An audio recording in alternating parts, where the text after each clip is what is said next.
අයිබෝන් දරුවනේ එහෙමනම් අපි පටන් ගමු අපේ කාර්යය. මේකෙදී මම එක දිගට පැය දෙකක් ඔයගොල්ලොත් එක්ක ඉන්නවා. ඒ අතරතුර අපිට හදන්න තියෙන ගණන් ටික ඒවා පන්ති ඇතුලේ සාකච්ඡා කරනවා වගේ කරන වැඩපිළිවෙල ඒ විදිහට මෙයන්.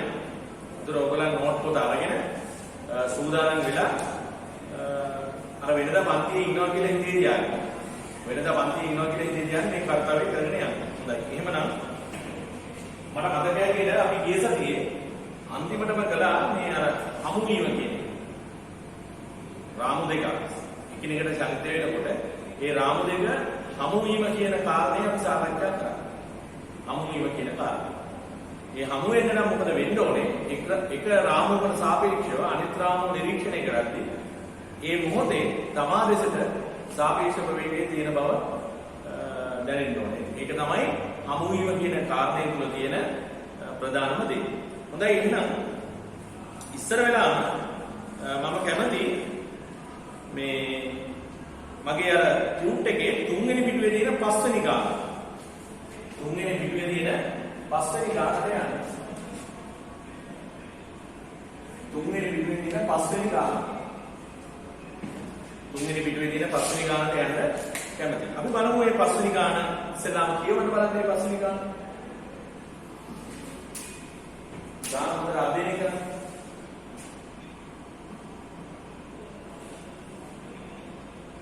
ගාන හොඳට අධ්‍යයනය කරන්න බලන්න. කියවලා හොඳට තේරුම් ගන්න. ඉස්සෙල්ලාම රාමු අර්ථ දක්ව ගන්න. කියවලා තේරුම් ගන්න රාමු අර්ථ දක්ව ගන්න.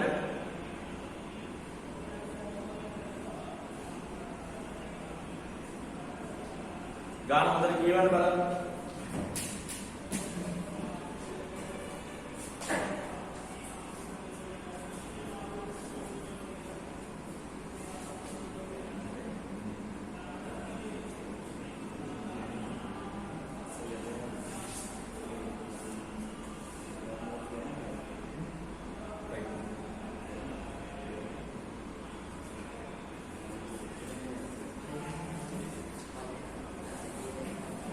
හොඳයි.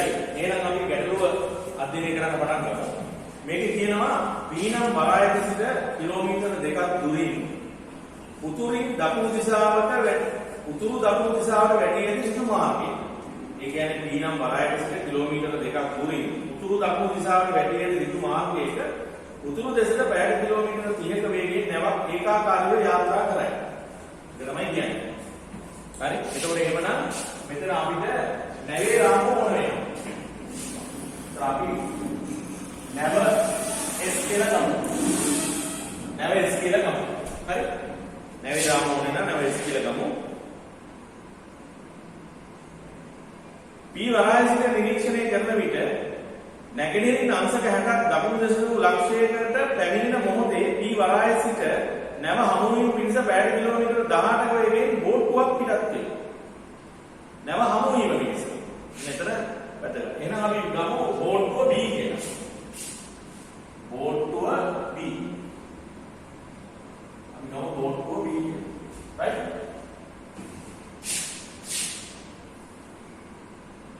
right. එහෙනම් ඊළඟ රාමුව තමයි පොළව C කියලා ගන්න. හරි? හොඳයි. එහෙමනම් දැන් අපි මේ දීලා තියෙන data ටික ලකුණු කරගමු. පළවෙනි එක තමයි නැවේ වේගය දීලා තියෙනවා. ඒ කියන්නේ එමනම් පොළවට සාපේක්ෂව S ප්‍රවේගය දීලා තියෙනවා. විශාලත්වයේ දිශාවයි දෙකම එක. උතුරු දෙසට. පැය කිලෝමීටර 30ක්. right? ඊළඟට අර බෝට්ටුවේ වේගය 18. පොළොවට සාපේක්ෂව බෝට්ටුවේ වේගය. ඒක අපි මාපාංක ලකුණු දාමු. මොකද හේතුව මේ වේගය විතරයි දිලා තියෙන දිශාව දිලා නැහැ. 18. right. ඊළඟට මේකේ තියෙනවා අර මේ භෞතික පිහිටි. භෞතික පිහිටි. මොකක්ද භෞතික පිහිටි කියන්නේ? අංශක 60ක් දකුණු දෙසට වූ ලක්ෂයකට බැඳෙන්න වෙනවා.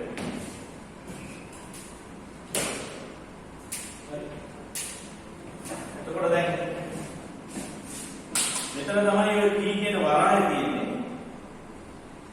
ඒකට කිලෝමීටර දෙකක් නැගෙනහිරින් තමයි ඔය මූදු මාර්ගය තියෙන්නේ. හරි? මූදු මාර්ගයේ තියෙන්නේ ඔන්න කිලෝමීටර දෙකක් නැගෙනහිරින් තමයි මූදු මාර්ගය තියෙන්නේ. මේක තමයි ලයින් එක. නැවත ඒක. එතකොට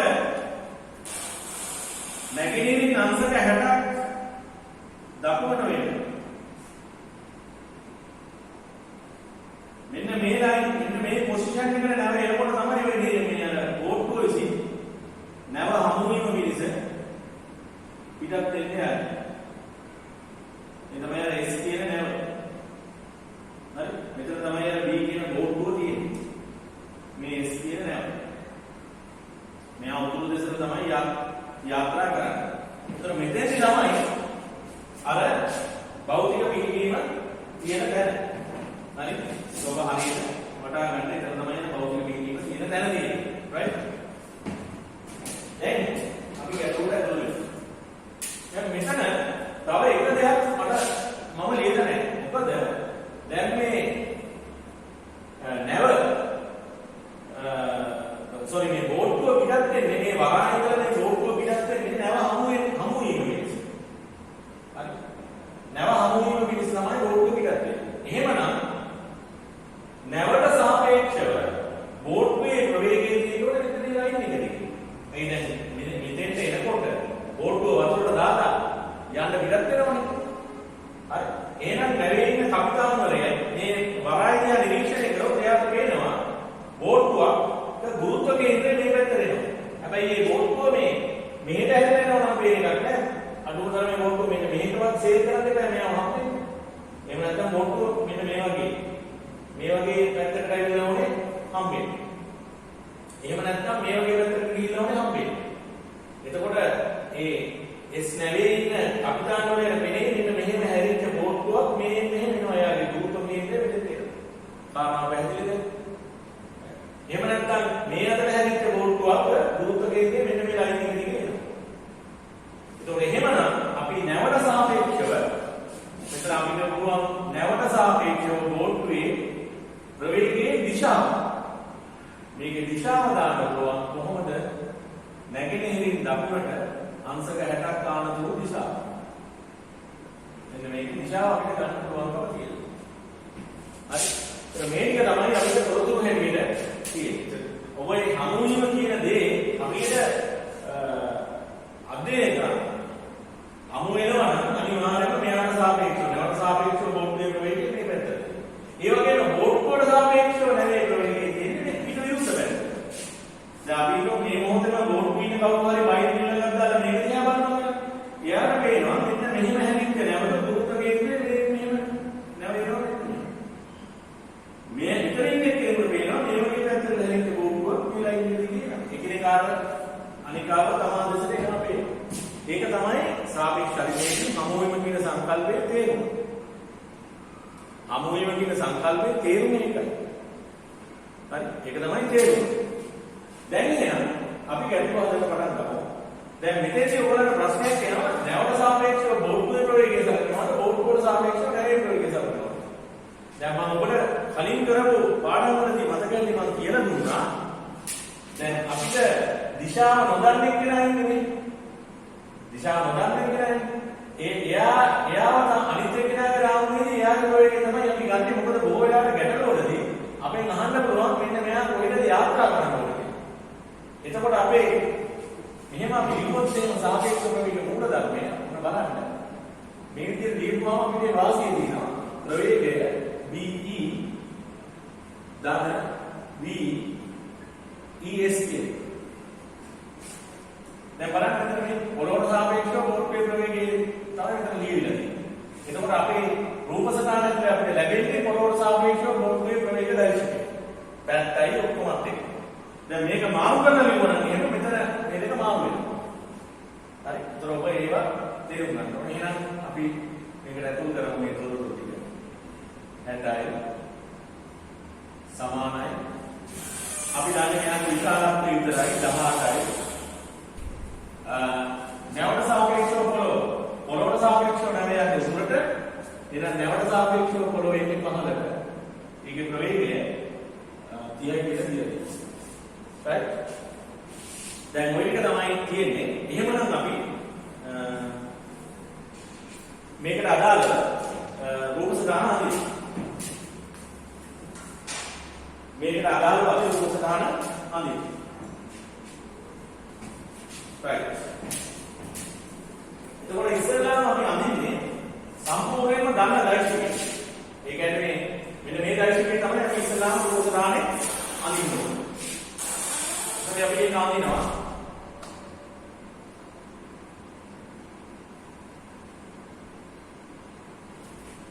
දැන් ඒකේ අදිස්සෙන් තමයි 18 අඳින්න ඕනේ හැබැයි දිශාව නැහැ.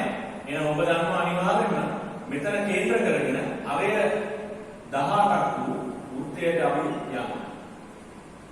අවය 18ක් වූ වෘත්තයට අපි යනවා. දැන් මේ අපි දන්නා මේ 18 අපිට ඕන පැත්තකට ඇඳ හැකියි.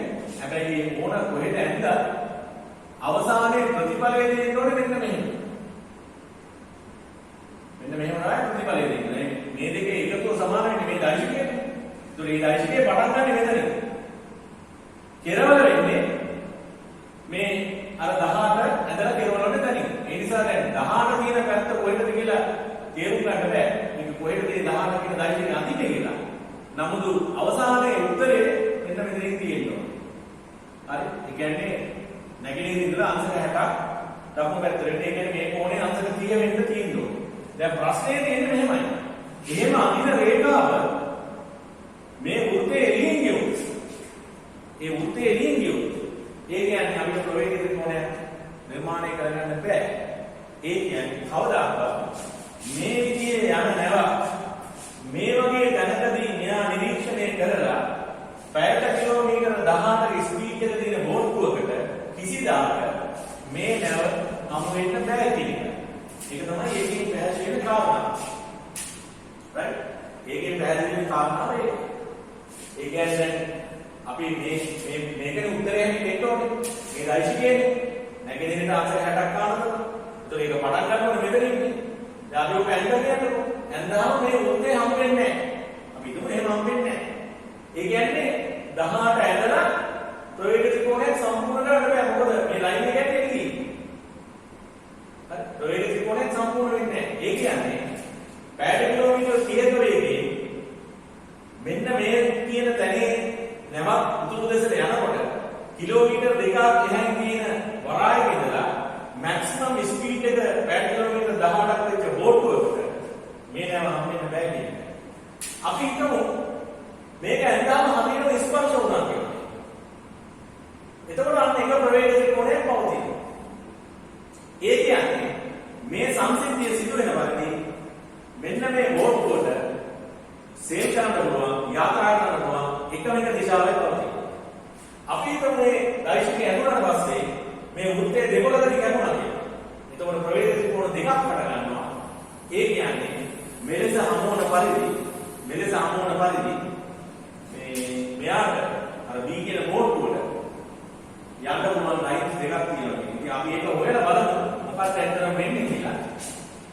ඒක හොයලා බලන්න මෙන්න මේ කැල්කියුලේෂන් එක අපි කරලා බලමු.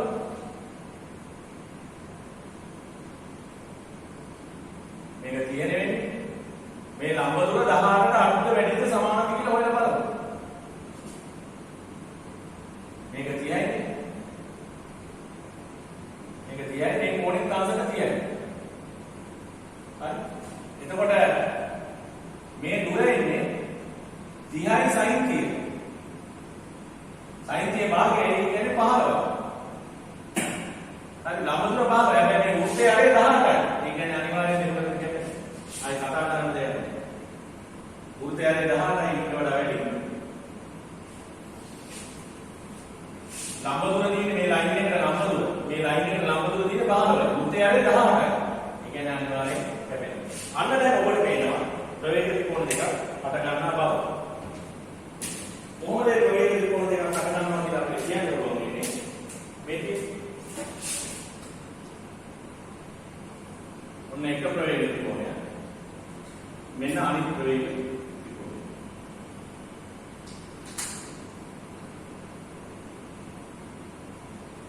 right?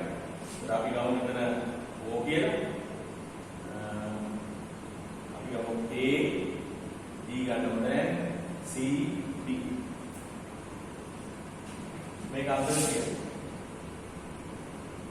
මේ දර්ශකයේ 30යි. වැඩි කිලෝමීටර් 30යි මේක 10. මේක 10. දැන් අපි මේක තවදුරටත් තේරුම් ගමු. මේ ගැටලුවේ කියන්නේ මාර්ග දෙකක් ඇතිවව වෙනවා. තව මේ මාර්ග දෙක ඔස්සේ යාමේදී ගතවන කාලයට ඇති වෙනස හොයන්න තියෙනවා. ඒක දීර්ඝ ගැටලුවක්. අර බෝඩ් එකක් තියෙන සීමිත වක්‍රයක් විතරයි මම අකමින් කරන්න. දැන් ඉස්සෙල්ලාම මාර්ග දෙකක් තියෙනවා කියලා පුරුදු කරන්න ඕනේ. මේ AOC ත්‍රිකෝණයට අනුව මෙන්න මේ වගේ මාර්ගයක් තියෙනවා. ඒ කියන්නේ මේ බෝඩ්ුවට පුළුවන් මෙන්න මේ පැත්තට යාත්‍රා කරලා නැව මේ වගේ තැනකදී හම්බෙන්නේ. ඒකනේ මේ ඩයරෙක්ෂන් ත්‍රිකෝණයෙන් කියවෙන්නේ මේක. පොළොවට සාපේක්ෂව දීගේ වේගය මේ පැත්තට තියෙන්න පුළුවන්. මේ ඩයරෙක්ෂන් ත්‍රිකෝණයට අනුව. ඒ කියන්නේ මේ වරායෙන් මෙතන නැවතියේ මේ වරායෙන් පිටත් වෙන බෝඩ්ුව මෙන්න මේ වගේ ලයින් එකකට ඇවිල්ලා මෙන්න මේ වගේ ස්ථානයකදී මේ නැව වීක් වෙනවා. පොළොවේ රාමයේ කතාව ඒකයි. හරි? ඒක. එතකොට අපිට ටිකක් වෙලා යනවා. හරි? දැන් ඊළඟ එක තමයි මේ AOD කියන ප්‍රවේග ත්‍රිකෝණය. AOD කියන ප්‍රවේග ත්‍රිකෝණය අනුව තව මේ ලයින් එකක් තියෙනවා. තව ලයින් එකක් තියෙනවා නේද? තව ලයින් එකක් තියෙනවා. එතකොට ඒ කියන්නේ මේ වගේ එකක්. හරි? මෙහෙට ඇවිල්ලා මේ වගේ තැනකදී හම් වෙන්නත් පුළුවන්. එතකොට අපි කාලය අඩුයි. දැන් ඔයාලට තේරෙන්න ඕනේ කාලය අඩුයි නෙමෙයි. දැන් අර මුල් අවස්ථාව AOC ප්‍රවේග ත්‍රිකෝණය. එතකොට B යාත්‍රා කරන්න මේ පැත්ත. මෙහෙට ගිහින් හම් වෙන බලාපොරොත්තු. ඒ කියන්නේ නැවත ටිකක් යන්න දීලා හම් වෙන්නේ. හරි? යන්න ඉඳ දීලා මීට් වෙනවා. මේනවද ඔබට ඒ වෙලාවේ සාපේක්ෂ ප්‍රවේගය දෙන්නන්නේ මේ දර්ශකය. ඊළඟ අවස්ථාව තමයි මේ ප්‍රවේග ත්‍රිකෝණය. එතකොට පොළොවට සාපේක්ෂව B ගේ ප්‍රවේගය තියෙන්නේ මේ පැත්තට. ඒ කියන්නේ එයා ටිකක් මෙහෙට ඇවිල්ලා හම් වෙන්නේ. ඒකට ඉක්මනට හම් වෙනවා. ඉක්මනට හම් වෙනවා. පේනවද? ඒ වෙලාවේ සාපේක්ෂ ප්‍රවේගය වැඩි නේ. සාපේක්ෂ ප්‍රවේගය වැඩි. දැන් තේරෙනවද? ඒ වෙලාවේ සාපේක්ෂ ප්‍රවේගය වැඩි. අවස්ථා දෙකේදී තියෙන වෙනස තමයි සමාන ලඟන ස්පීඩ් එකේ වෙනස. ඕක තමයි තියෙන්නේ. එතකොට වැඩි කාලයක් ගත වෙන්නේ මේ ලයින් එකේ ගිහිල්ලා හම්බෙන්න. අඩු කාලයක් ගත වෙන්නේ මේ ලයින් එකේ ගිහිල්ලා හම්බෙන්න. ඉතින් අපිට මේ අවස්ථා දෙකට අදාළ ප්‍රවේග ත්‍රිකෝණ දෙක තියෙනවා. AOC සහ AOD. right? එහෙනම් දැන් බලනකොට මොකක්ද අපි කරන්න ඕනේ? දිශා දෙකක් ඇතිව ඔප්පු කරන්න. එහෙනම් ලියා ගන්න මෙහෙම. ඉස්සලා මේක දැන් සම්පූර්ණයෙන්ම ඉඳගන්න. මේක අඩුපාඩු නැතුව මේක ඇඳගන්න.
හොඳයි එහෙනම්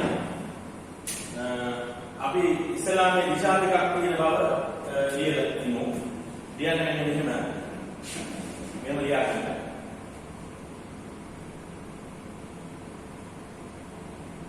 AOC හා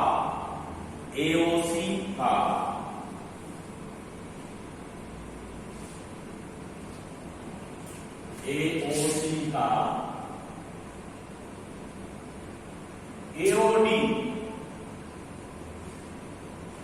AOC සහ AOD ලෙස ප්‍රවේග ත්‍රිකෝණ දෙකක් පවතින බැවින් AOC සහ AOD ලෙස ප්‍රවේග ත්‍රිකෝණ දෙකක් පවතින බැවින්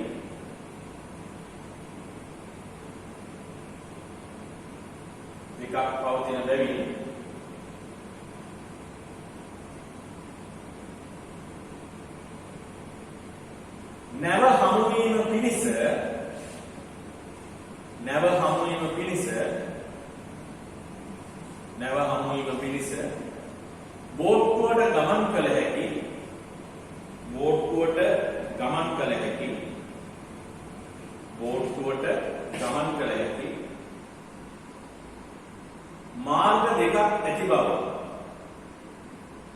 බෝට්ටුවට ගමන් කළ හැකි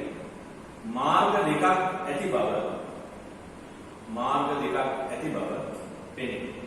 එහෙනම් මේ ෆස්ට් පාර්ට් එක තමයි. දැන් ඊට පස්සේ අපි අහනවා ඒ එක එක අවස්ථාවේදී ගමන් කිරීමේදී ගතවන කාලාන්තර වෙනස. කාල දෙක ඉන්නන්නේ නැහැ. කාලාන්තර වෙනස ඉන්නන්නේ. දැන් බොහෝ විභාග ගැටලු ඇත්තටම කිව්වොත් මම මේ දුන්න ගැටලුවට සමාන විභාග ගැටලු විශාල ප්‍රමාණයක් තියෙනවා. හරි? ඒතර ඒවැ මේ සංඛ්‍යාත්මක නෙමෙයි තියෙන සංකේතය. දැන් ඔබට මේ ටික හරියට ස්ටඩි කරපුවාම අනිවාර්යයෙන්ම ඔබට ඒ කියන අධ්‍යක්ෂින් සම්භාවය ලැබිලා මේ වැඩේ යන්න පුළුවන්. හොඳයි. අපේ ඊළඟ කාලාන්තර වෙනස. එහෙනම් අපි කාලාන්තර වෙනසට ප්‍රකාශනයක් ගොඩනගනවා. ඒක තමයි කරන්නේ. කාලාන්තර වෙනසට අපි ප්‍රකාශනයක් ගොඩනගලා අන්තිමට ඒකට ආදේශ කරනවා. ඒක තමයි සාමාන්‍යයෙන් අපි කරන සිස්ටම් එක. right. එතකොට අපි දන්නවා දැන් කාලාන්තර වෙනස කාල දෙක T1 T2 කියලා ගන්නවා. right. අපි ගමු ලියා ගන්න කාලයන් දෙක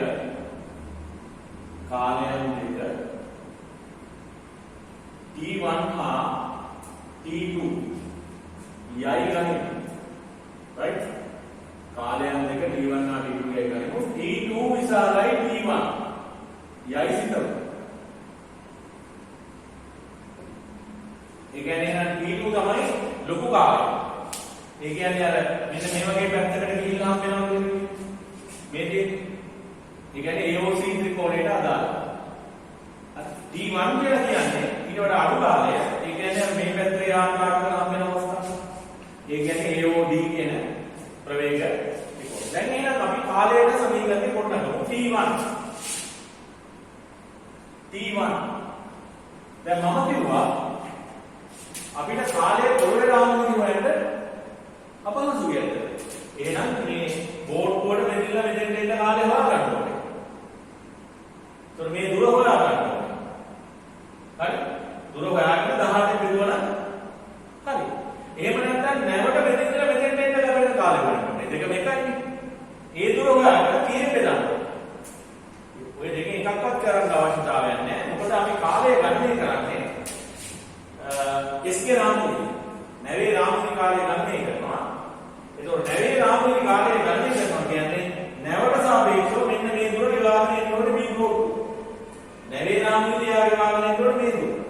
පොළවේ රාමුනි විභාගනය කරන්නේ මේ දුර. එහෙම නැත්නම් මේ දුර.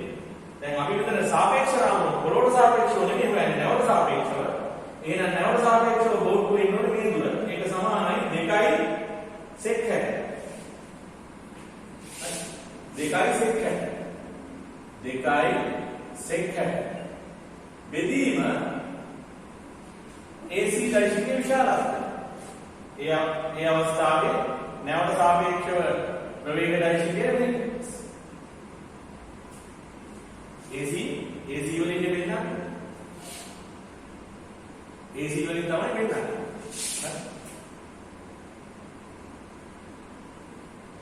නැවට සාපේක්ෂව බෝඩ්ඩුවේ ප්‍රවේගය වෙනන්නේ AC වලින්. එහෙනම් මේක බෙදන්න ඕනේ. AC වලින්. ඔබ දන්නවා sec 60 කියන්නේ 2යි. එහෙනම් 4යට AC කියලා එනවා. ඔක සුළු කරන්නේ ඕමම තියෙනවා. ඊළඟට අපි T2ට ඔය විදිහටම සමීකරණය කරනවා. ඒතකොට ඒ අවස්ථාවේ බෝට්ටුව ගමන් කරන්නේ මෙන්න මේ පතේ දිගේ 2.60 බෙදීම. හැබැයි ඒ වෙලාවේ නැවට සාපේක්ෂව බෝට්ටුවේ ප්‍රවේගය වෙන්නන්නේ මෙන්න මේ AD දැරිය. AD. එහෙනම් මෙතන එනවා 4යට AD. දැන් අපිට ඕනේ T2 ඍණ T1 කාලක වෙනසද ඉන්නන්නේ අපේ. එහෙනම් අපි කියනවා T2 ඍණ T1 සමානයි මේකෙන් මේක අඩු වෙන්න ඕනේ. ඒක 4 එළියට ගන්නවා. එකයට AD එකයට AD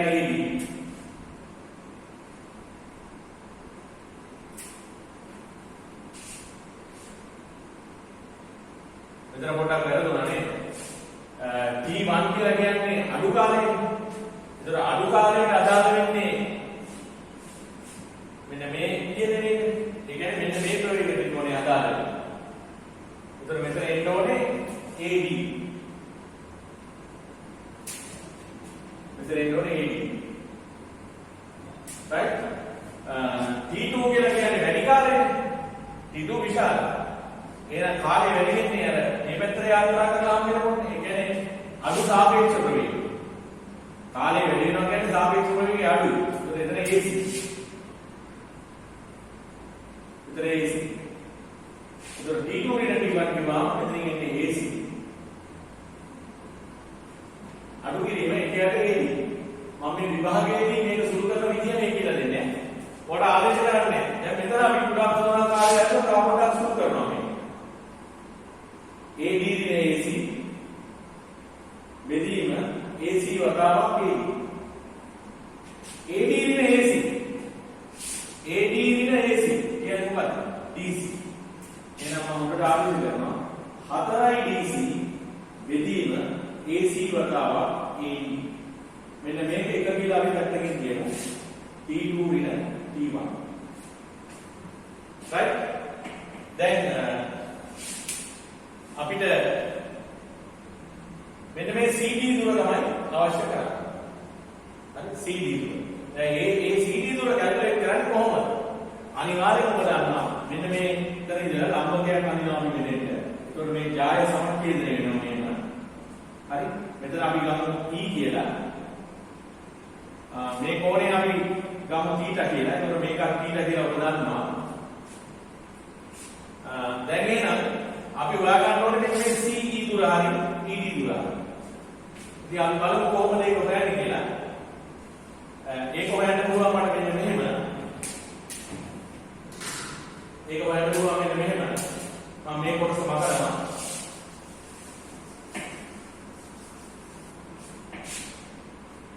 ඔබ දන්නවා දැන් මේ පාදයේ තියෙන 30යි මේ කෝණේ 30යි. එහෙනම් මෙන්න මේක එනවා 30යි sin 30.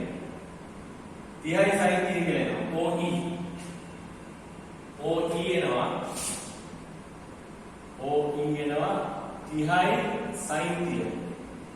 ඒ කියන්නේ sin 30 භාගය නිසා 15 වෙනවා. මේක 15යි නම් මේක 18යි නම් පයිතගොරස් දාලා මට CE හොයන්න පුළුවන්. එම නිසා CE සමානයි වර්ගමූල 18 වර්ගය අඩු කිරීම 15 වර්ගය.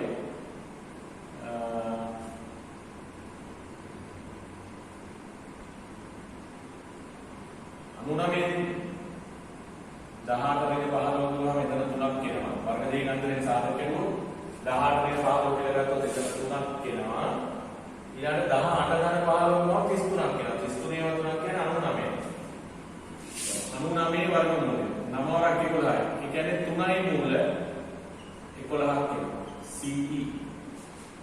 එහෙනම් CD කියන්නේ CD සමානයි 6යි මූල 11යි වගේ දෙගුණයක්. දැන් තව ඕන වෙනවා AC සහ AD. හරි. ඒතර AC සහ AD. AC කොහොමද හොයාගන්නේ? බලන්න. AC හොයන්න try කරන්න බලන්න. AC සහ AD හොයන්න try කරන්න. මේ තොරතුරු මම පොඩි වෙලාවක් දෙන්න. AC සහ AD හොයන්න try කරන්න.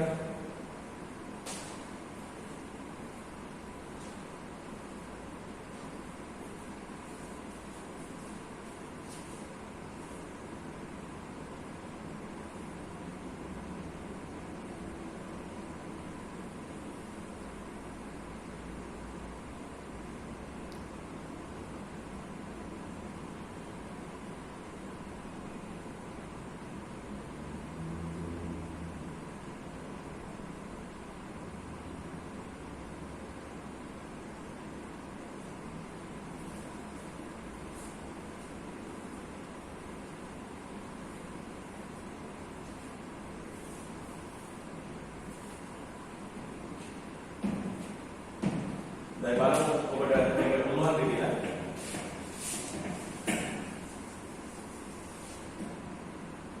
AC හොයාගන්න පුළුවන් අපිට මෙන්න මේ AE දිග හොයාගන්න. නේද? ඒත් අපි බලමු මේක ගන්න.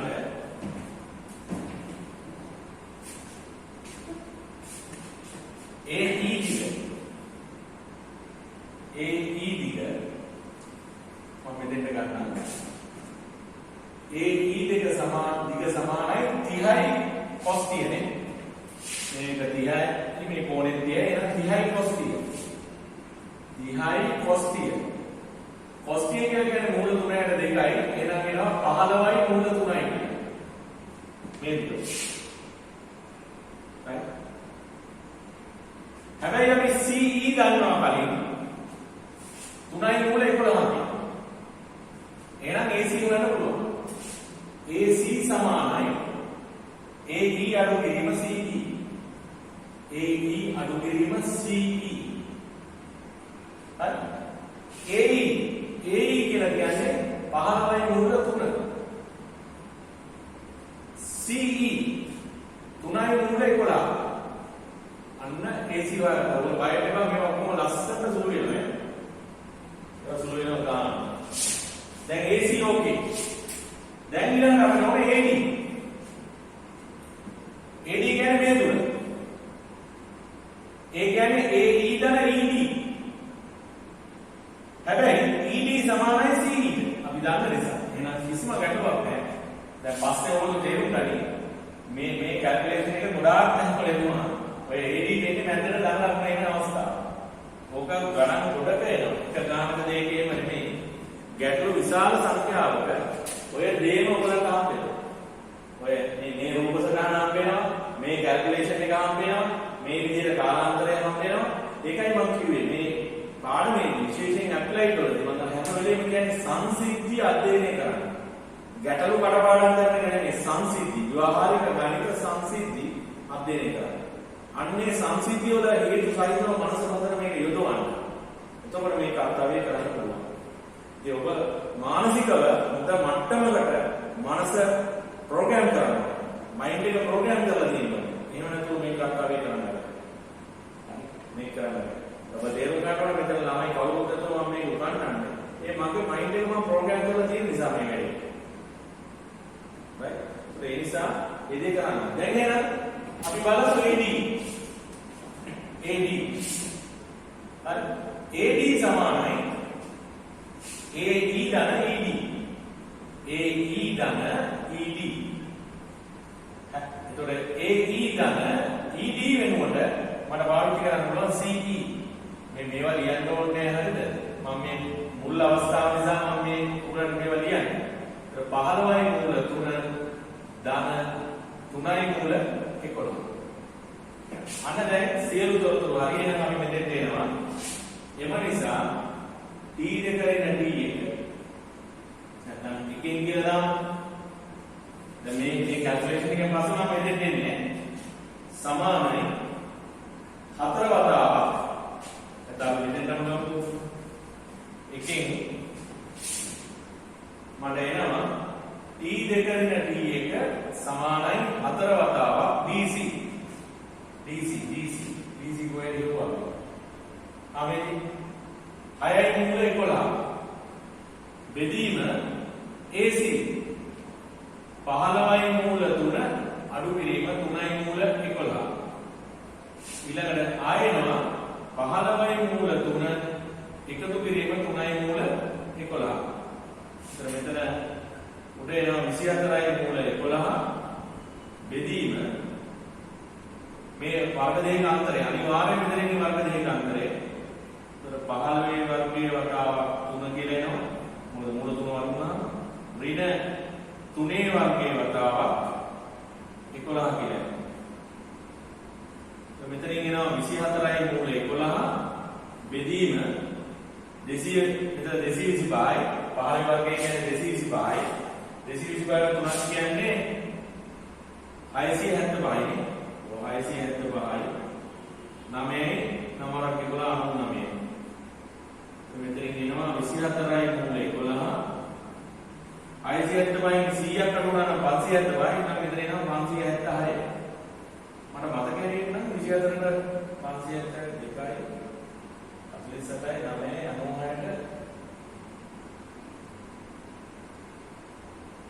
අතරයි 24ට 24. ඒ කියන්නේ මෙතනින් එනවා මූල 11 බෙදීම 24. පැය ඔක්කොච්චර කාලයක් ගත වෙනවා ඊ දෙකකින් කීයේ කියන්නේ කාල අතර වෙනස. ඒතර දැන් ඔබ බලන්න මේ ගැටලුව දෙස නැවත ගිහිල්ලා කොයිතරම් මේක මේ අපිට ඉගෙන ගන්න දේවල් තියෙනවද? දැන් අපි මේක ඡේදනය වෙන බව තීරණය කරා. මේ ඡේදනය වෙන බව තීරණය කරේ මෙන්න මේ ඉඳලා මෙන්න මේ අංශක 30ක් නාමක රේඛාව නම්බුදු හොයලා බලුවා. ඒකට අපි නාම එක 15යි කියලා. ඒත් අපි අන්තිම උත්තේ හරිය 18යි. ඒ නිසා අනිවාර්යෙන් ඡේදනය වෙන බව දන්නවා. ඉතින් මේ θීටා වුණාම අපිට හොයන්න පුළුවන්. හරි. මේක 15යි. ඒ කියන්නේ cos θ කියලා කියන්නේ 5ට 6. හරි. 5ට 6. ඒකට අපිට ඕන නම් මෙයා යාත්‍රා කරන දිශාවල් වල කියන්න පුළුවන්කම තියෙනවා. නමුත් මේ ගැටලුවේ එහෙම දෙයක් අහන්නේ නැහැ. හරිද? ඔබ එහෙනම් මේක යම් කිසි ලියා ගන්න දෙයක් තියෙනවා නම් ඉක්මනට සටහන් කරගන්න. ඒ සඳහා ඉක්මනට ඒක ඉවරයි කරගන්න.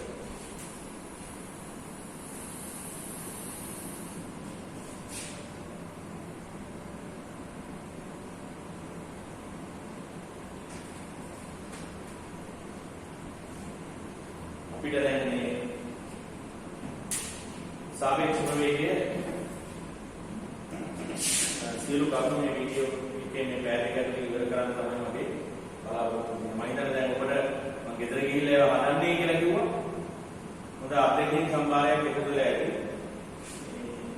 ඒ සම්බන්ධව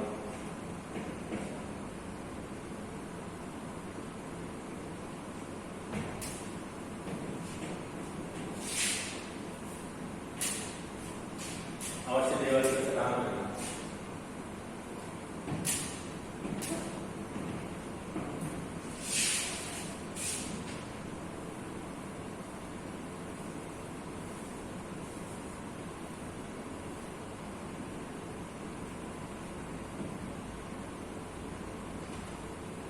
හොඳයි එහෙනම් මේ ඊළඟට මට තියෙන්නේ මේ 11 වෙනි ගාන දෙවෙනි පිටුවේ 11 වෙනි ගානට යන්න. ඒක තමයි ඊළඟට මම ඔයගොල්ලොත් එක්ක සාකච්ඡා කරන්න බලාපොරොත්තු වෙන්නේ. ඒකෙත් මේ තියෙනවා අමුණීමට දිශා දෙකක් කතන්දරයක් දෙකක් තියෙනවා.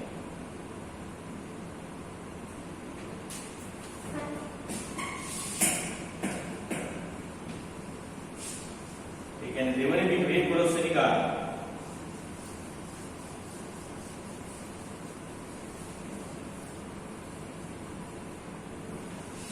දෙවෙනි පිටුවේ 11 වෙනි ගැටලුව.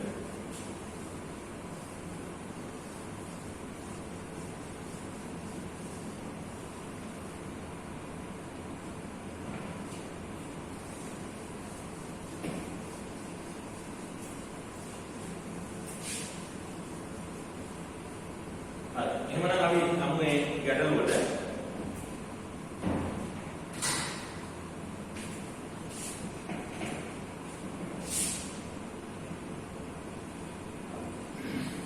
ඒ ගාන පොඩි කරෙක්ෂන් කීපයක් තියෙනවා දාගන්න. ඉස්සලා මේ යූට් එක අරගෙන ඒ කරෙක්ෂන් ටික දාගන්න.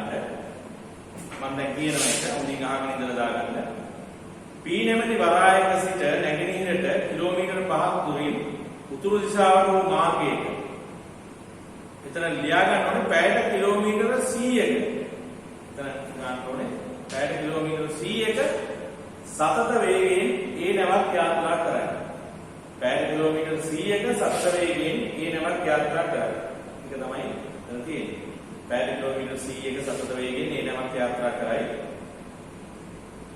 ඊට පස්සේ කියනවා P වරාය සිටින නාවිකයෙකුගේ නිරීක්ෂණයට අනුව එක්තරා මොහොතක ඒ නැව දකුණින් අංශක 60ක්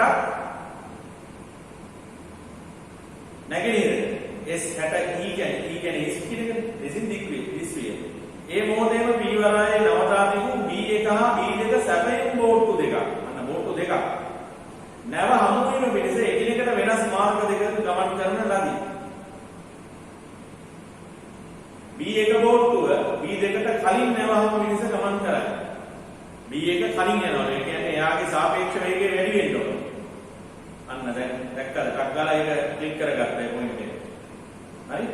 එහෙනම් එයාගේ සාපේක්ෂ වේගය නැවට සාපේක්ෂව එයාගේ වේගය වැඩි වෙන්න ඕන B1 එකේ. ඉක්මනට යනවනේ.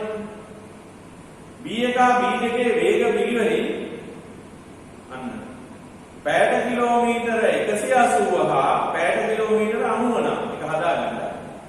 එතන B1 B2 වේග පිළිවෙලින් පැයට කිලෝමීටර 180 හා පැයට කිලෝමීටර 90 නම් බෝට්ටු දෙක පොළොවට සාපේක්ෂව යාත්‍රා කළ යුතු දිශා සොයන්න. බෝට්ටු දෙක පොළොවට සාපේක්ෂව යාත්‍රා කළ යුතු දිශා හොයන්න කියලා තියෙනවා. දැන් එහෙනම් ඉස්සල්ලාම කරන්න ඕනේ. ඒතර හරියට හදාගත්තනේ.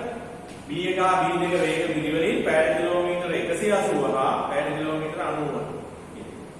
එහෙනම් අපි තොරතුරු දාගමු රාමු ටික. S කියලා ගමු නැව B1 එක බෝට්ටුවක් B2 බෝට්ටුවක් බෝට්ටුව 1 බෝට්ටුව 2 ඊළඟට E කියලා ගමු පොළොව. අතර මෙතන පොළොව නෙමෙයි නිසල ජලය. මේ ජලය ගලන වේගයක් දීලා නැති නිසා ඒ කියන්නේ මුහුද ගලන වේගයක් වෙනකොට සඳහන් වෙන්නේ නැති නිසා අපි අර විලක් විදිහට ඒක උපමා කරනවා. විලක වතුර ගලන්නේ. ඒතර විලේ නවත්තන් ඉන්න කෙනෙකුට පේන දේම තමයි පොළොවේ ඉන්න කෙනෙකුට විලේ තියෙන දෙයක් පේන්නේ. ඒ වගේම තමයි මුහුදේදීත් අපි රළ ගලන්නේ කහන් නැහැ කියලා හිතුවොත් රළට වේගයක් නැහැ කියලා හිතුවොත් මුහුද මත පිට කියන්නේ පොළොවම තමයි. මුහුද මත පිට පොළොවම වෙනවා. right? දැන් අපි දන්නවා ඔබ හොඳටම දන්නවා ඒ නැවට සාපේක්ෂව. දැන් මේකේ අපි භෞතික සටහන ඇදගත්තොත් භෞතික සටහන ඇදගත්තොත්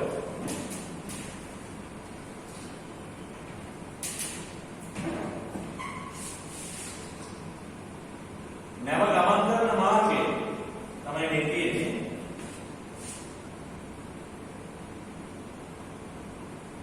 P වරාය කිලෝමීටර 5ක් දුරින් තමයි මේ මුහුදු මාර්ගය තියෙන්නේ.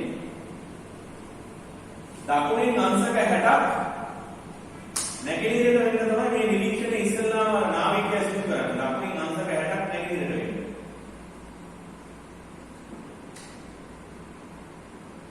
දකුණින් අංශක 60ක් නැගෙනහිරට. ඒතර මෙන්න මේ පොසිෂන් එකේදී තමයි අර S කියන නැව නිරීක්ෂණය කරන්න යන නාවිකයා විසින් S නැව ඒ වෙලාවේ තමයි B1 B2 බෝට්ටු දෙක පිටත් වෙන්නේ.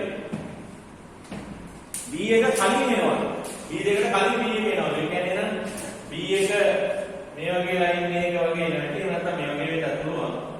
B2 ඊට වඩා යන්න ඇරලා යනවා මේ. නැවට යන්න දීලා. ඒකට සාපේක්ෂ වේගය B1 අඩුයි. B2 අඩුයි. B1 වැඩි සාපේක්ෂ වේගය. ඒ ඉඳලා එක්කම හම් වෙනවා. හැබැයි නැවට සාපේක්ෂව දෙන්න වෙන්නේ මේ මාර්ගය. ඒක හරි ලස්සන කතාවක්. දැන් එකම මොහොතේ දෙන්න විතරක් වෙන්නේ. හැබැයි මේ දෙන්නගේ ලයින් දෙක දෙකක්. එතකොට මේ බෝට්ටු දෙක හැදලා තියෙන දෙපැත්තකට මෙන්න මේ වගේ වැඩක් වෙන්නේ නැහැ. අපි හිතමු දැන් එක බෝට්ටුවක් මෙහෙ එනවා අනිත් බෝට්ටුව ඔහොම ගිහිල්ලා නොම එන්නේ කියන්නේ. එක්කෙනෙක් එක බෝට්ටුවක් B එක එනවා මෙන්න මෙතෙන් දිහා බලන්න බලන්න. B දෙක එනවා මෙතෙන් දිහා බලන්න බලන්න. එතකොට මේ දෙන්න ඔන්න වගේ මාර්ග දෙකකනේ යන්නේ. එක්කෙනෙක් මෙතෙන් දිහා වෙනවා අනිත් එක මෙතෙන් දිහා. හරි. දෙපැත්ත හැරලා තියෙනවා. හැබැයි මේ නැවේ මෙස් නැවේ ඉන්න කපිතාන්වරයෙකුට පේනවා මේ පැත්තට හැරින්න බෝට්ටුවකුයි ඊට තව පොඩ්ඩක් හැරින්න බෝට්ටුවකුයි මෙන්න මේව ගහගෙන එනවා. එකක් පිටපස්සේ එකක්. එකට එනවා වෙන්නේ. ඇයි විලාව දෙකකදී මේ දෙන්න මීට් වෙන්නේ? එකට එනවා වෙන්නේ කියන්නේ. ඒ දෙන්න එක කොකුරේ එනවා වෙන්නේ. ගැප් එකක් ඇතුව වෙන්නේ. ඇයි එක්කෙනෙක් හම් වෙලා පස්සේනේ තව එක්කෙනෙක් හම් වෙන්නේ. ඉස්සෙල්ලා B එක හම් වෙනවා පස්සේ B දෙක හම් වෙනවා. ඒ නිසා ගැප් එකක් ඇතුව පරතරයක් ඇතුව මෙන්න මෙහෙම හැරින්න බෝට්ටුවකුයි මෙහෙම හැරින්න බෝට්ටුවකුයි මේ වගේ හැරින්න බෝට්ටුවකුයි ගැප් එකක් ඇතුව මෙහෙම ගහගෙන යනවා කියනවා යා. ඕ ඉතින් ඔය හැම එකක්ම මොකද කියන්නේ මේ concepts ගන්න ඕනේ. ඒකයි මෙතන තියෙන කතන්දරේ. මේ concepts ගන්න ඕනේ. ඒ concept ගත්තාම තමයි අපිට මේක කරන්න පුළුවන්. ඉතින් මානසිකව ඇද වැටෙන්න එපා. මේ ගෙදර ඉඳගෙන ඉන්නකොට ඈනුම් වරින්ද කම්මැලි වෙන්න මොලේ එහෙම දෙන්න එපා. ගණිතය ඉගෙන ගන්න කෙනෙක්ගේ මනස ශක්තිමත් වෙන්න. ඒ ශක්තිමත් මනසක් හදා ගන්න. හරි? ඒ ශක්තිමත් මනසෙන් කොහොමද එන්නේ? ඒක තමයි අපි මේ ගණිතය ඉගෙනගෙන අපි ගොඩනගන්න හදන ස්වභාවය. ඒක ඔබ තේරුම් ගන්න. තව වයස යනකොට තේරුම් ගන්න. ධර්ම කාලේ තේරෙන්නේ නැහැ. ඉතින් තේරෙන්නේ නැතිද මේ කියන්නේ. හරි? ඔබට තේරෙන්නේ නැහැ කියලා දන්නවා. මේ දන්නේ නැතිද මේ කියන්නේ. හරි? මනස ගොඩනගා ගන්න. මනස ගොඩනගා ගන්න. මම ඒක අධ්‍යයනය කරලා තියෙනවා. ඉතාල හොඳ ගණිතයේ දක්ෂයි. ඒ වගේ නෙමෙයි.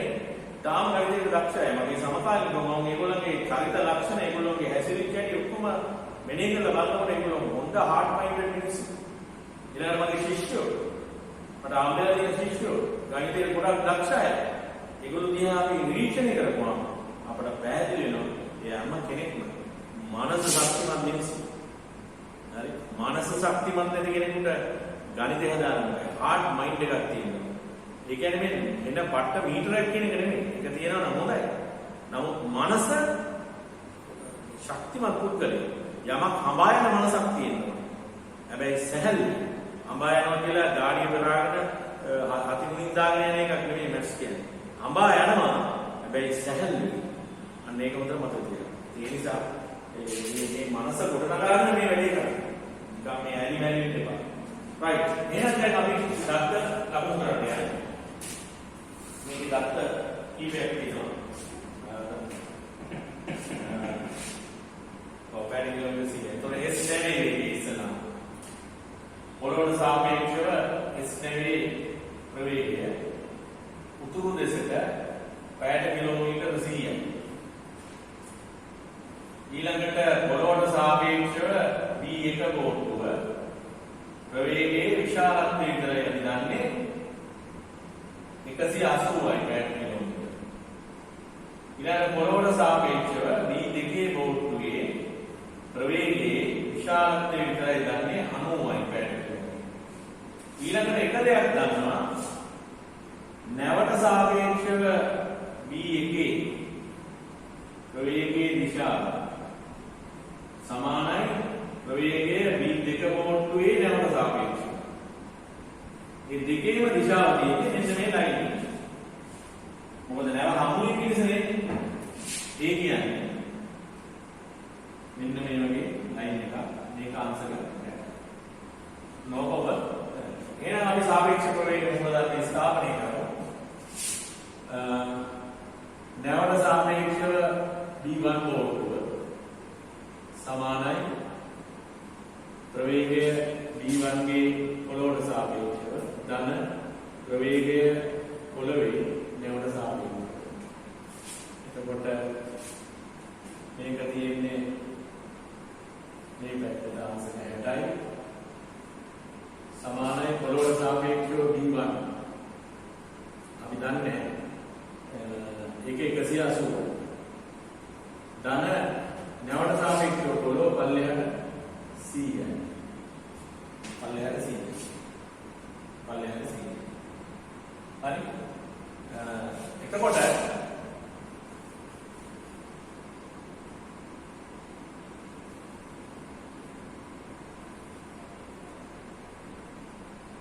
ඒක ඊළඟට අපි ගමු මේ ඇවිල්ලා මෙහෙම ලියමු.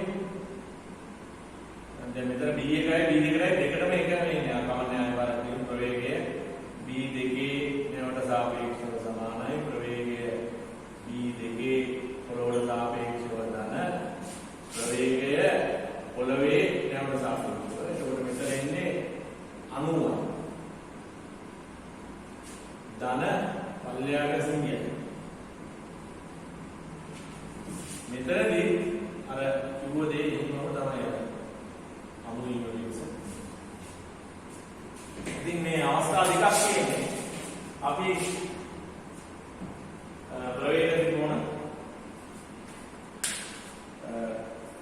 ස්ථාන දෙකකට ගිහිල්ලා මේ කැල්කියුලේෂන් එකට යනවා. හරි රූප ස්ථාන දෙකකට ගිහිල්ලා මේ කැල්කියුලේෂන් එකට යනවා.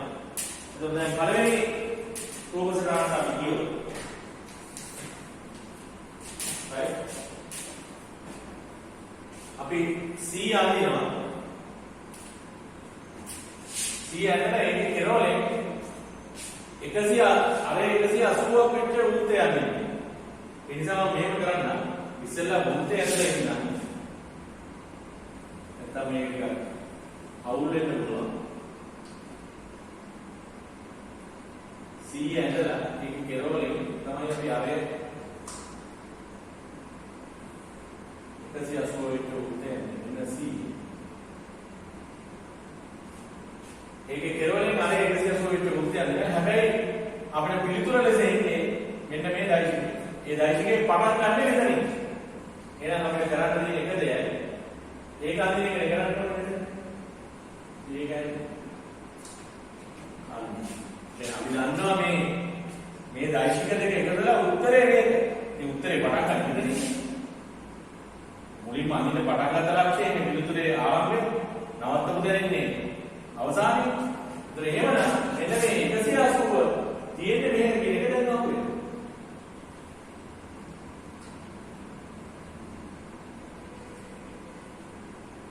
මේක ආන්සර් එක. මේක 180. හරි. මේක B Q R කියලා.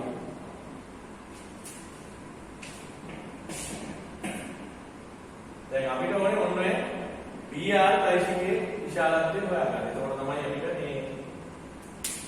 මේ බලවත් කියන්නේ.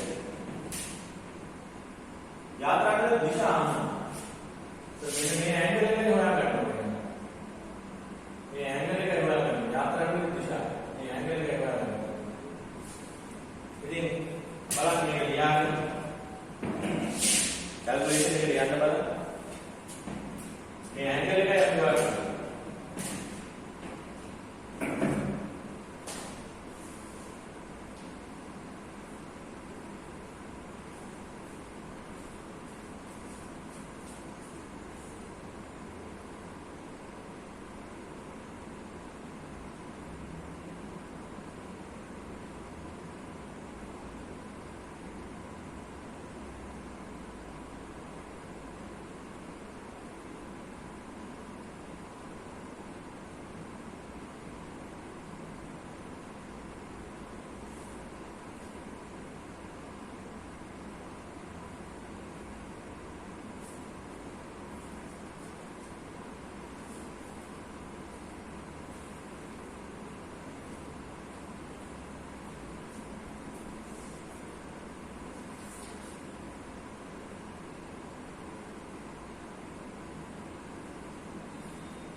මේ ගණන් ටික අහගatti ඔබට මම කිව්වා අර සමහර අවස්ථාවල මේ කැල්කියුලේෂන් එකට ඕන කරන සමීකරණ කොට කරපුවාම ඇති කියලා මට මෙතනත් ඒ වගේ එක අවස්ථාවක්.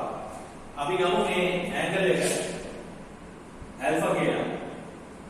එතකොට මේ ඇන්ගල් එක වෙනවා 120 රින ඇල්ෆා.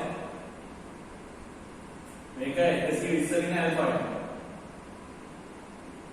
මේ ඇන්ගල් එක 120 රින ඇල්ෆා වෙනවා.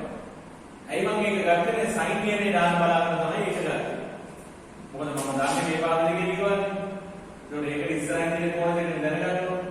එහෙනම් sin නියමයේ මට කියන්න පුළුවන් 180 බෙදීම sin 60 සමානයි කියලා 100 බෙදීම sin 120 ඍණ ඇල්ෆා. මේ ඔබ දන්නා මේ සමීකරණය විසඳපුවාම අපට අනිවාර්යයෙන්ම ඇල්ෆා හොයන්න පුළුවන්කම තියෙනවා.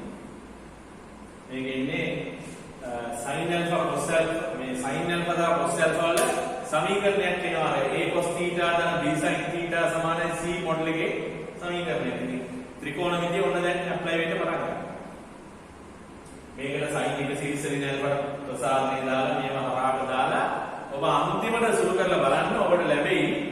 cos theta දාන b sin alpha. sorry මෙතන a cos alpha දාන b sin alpha සමානයි c. ආක මොඩල් එකේ සමීකරණයක් හම්බෙයි. a cos alpha දාන b sin alpha සමානයි c මොඩල් එකේ සමීකරණයක් හම්බෙයි. ඉතින් ඒ සමීකරණය ඉස්සරහදී අපි ත්‍රිකෝණමිතියදී කතා කරලා තියෙනවා. ඒ නිසා අපිට මේකේ alpha හොයන්න පුළුවන්. මම ඒකට යන්නේ නැහැ. හරි? ඒක ඔබට කරගෙන යන්න පුළුවන්. ඒක මොන පොඩි නෝට් එකක් දාගන්නත් කවන්නේ. a cos alpha දාන b sin alpha සමානයි c ආකෘතියේ සමීකරණයක් ලැබෙයි. අරස්තුමිත දාලා sin එක සීරීස් වලින් alpha ප්‍රසාරණය කරපුවාම ඔක එනවා. ඉතින් අන්නේ අවබෝධයෙන් මැතමැටිකල් නොලෙජ් එක. හොඳයි. එහෙනම් මේක අයින් කරන්න.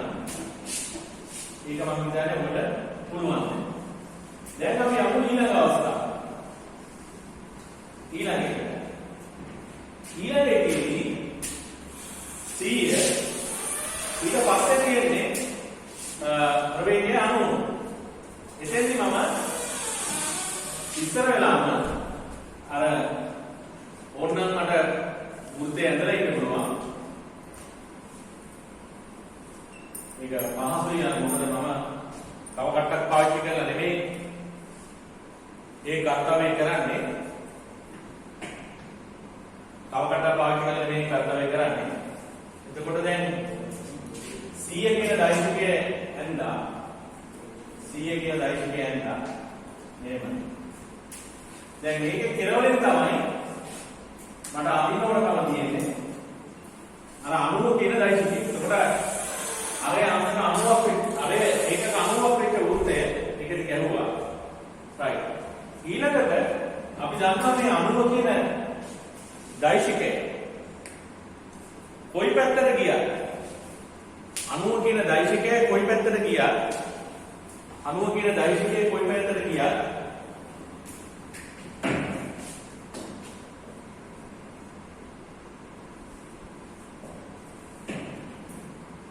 දෛර්ඝ්‍යය කොයි පැත්තට ගියාද? අපි දන්නවා පිළිතුර ලෙස තියෙනවා මෙන්න මෙහෙම දෛර්ඝ්‍යයක්. මේක. ඒ කියන්නේ දෛර්ඝ්‍යය පටන් ගන්න මෙතනින්. කෙරවල වෙන්නේ මේ වෘත්තයේ කැපෙන තැන් වලින්. ඕක කැපෙන තැනදී. හරි? එහෙනම් අපි බලමු. අර කලින් අපි කරා වගේ ඇත්තටම අපි දන්නේ නැහැ මෙතනින් පටන් අරගෙන යටිපැත්තට එක අංශක 60ක් ආමතල යන රේඛාව මේ වෘත්තයේ ස්පර්ශ කරනවද? හමු වෙනවද? හමු වෙන්නේ නැද්ද? ඡේදනය වෙනවද කියන එක අපි දන්නේ. අන්නේ කැල්කියුලේෂන් එක අපි කරන්න නම් ඉස්සෙල්ලා අපි ඇඳලා බලන්න ඕනේ. මේ ලම්බ දුර කොච්චරක් වෙනවද කියලා. අපි ඇඳලා බලන්නේ. ඒ ලම්බ දුරට වඩා මේ 90 වැඩි නම් ඕකේ. මේක 100යි. මේක අංශක 60යි. හරි? ඒතර මේ භාගයේ දිග 100යි sin 60. 100යි sin 60. sin එක කියන්නේ මූල 3 යට 2යි වල 50යි මූල 3යි. 50යි මූල 3යි. දැන් බලමු 50යි මූල 3 කියන එක සාමාන්‍ය කොච්චරද කියලා. 50 ගුණ කිරීම 1.7යි කියලා ගමු. දැන් 10 ගුණ කිරීම 5 85ක් විතර එන්නේ. right ආසන්න ලෙස 85ක් විතර. ඒතර අපේ වෘත්තයේ ආයේ 90 නිසා අපි දන්නවා අනිවාර්යයෙන්ම මේක දෙකොලකදී කැපෙනවාමයි. right කැපෙනවාමයි දෙකොලකදී. එහෙමනම් අන්න නැවත වතාවක් අපට පැහැදිලි දිශා දෙකක් එනවා. ප්‍රවේග දෙකක්. L M N අපි D කියලා. ඒ කියන්නේ B2 බෝඩ්ඩුවට යාත්‍රා කළ හැකි දිශා දෙකක් පවතිනවා. B2 බෝඩ්ඩුවට යාත්‍රා කළ හැකි දිශා දෙකක් පවතිනවා. මම ඔබට කියලා දුන්නා එකම කැල්කියුලේෂන් එක කියන්නේ ඒ දිශා අපරට මෙන්න මෙතන ලම්බකයේ අතර පස්සේ. ඕවා මතකව තියාගන්න. මේක සංසිද්ධියක් දෙන්නේ කරන්නේ කියන්නේ. මෙන්න මේ ලම්බකයේ අතර පස්සේ මේ ඇතිවෙන කෝණ දෙක සමානයි. ඔය දෙකෙන් එකක් කැල්කියුලේට් කරා. ඔය දිශා දෙකම කියන්නේ කීමේ කියව තියෙනවා. හරි. ඉතින් ඒක තමයි එතන තියෙන පොයින්ට් එක. ඒක තමයි එතන තියෙන පොයින්ට් එක. හරිද?